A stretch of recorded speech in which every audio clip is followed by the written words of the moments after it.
Il-fatti kif preżentati mill-Gazzetta Il-Mument jikkonfermaw skandlu ieħor li fih hemm imdeffes direttament Clint Camilleri u l-mara tiegħu li taħdem ma' Transport Malta, skandlu li qed ikompli jżid il-pressjoni fuq il-Ministru Tawdex illi issa nqabad f'manuvri marbuta mal-proġett tal-pontuns fil-port tal-Imġar. Sajjieda Awċin li għandhom il-laniċ tas-sajt u opri oħra tal-baħar tagħhom irmiġġati f'dan il-port ewlieni ta' Għawdex allegaw illi l-proġett ta' mill-anqas 6 miljun euro f'pontuns ġodda fl-Imġar huwa mċappas minn tixħim marbut ma' tqassim tal-istess irmiġġi, xi ħaġa li Clint Camilleri baqa' ma ċaħadx.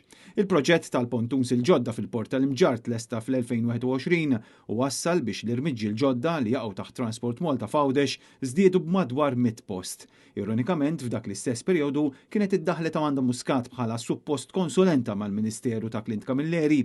Għal dawn il-postijiet kienu intefgħu applikazzjonijiet u f'ċertu momenti it-total ta' applikazzjonijiet għall-irmiġġi kien ta' 360. Meta sar dan il-proċess kien ġie stabiliti li l-ewwel preferenzi jingħataw lis-sejjieda full-time u oħrajn part-time.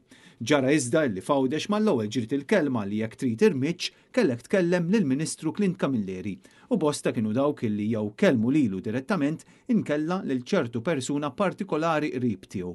Dawk li tkellmu ma' dan l-istazzjon dwar l-istorja żvelata mill-Gazzetta Il-Mument allegaw tixħim fit-tqassim ta' ċerti irmiġġi, anke għal fatt li ċertu persuni spiċċaw birmiġġ f'dawn il-pontuns fl-Imġar meta m'għandhom l-ebda dritt.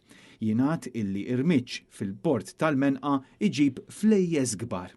Bl-istess sorsi ifakru illi Mart Clint Camilleri, Deborah Camilleri, hija responsabbli mit-tmexxija ta' Transport Malta f'Għawdex.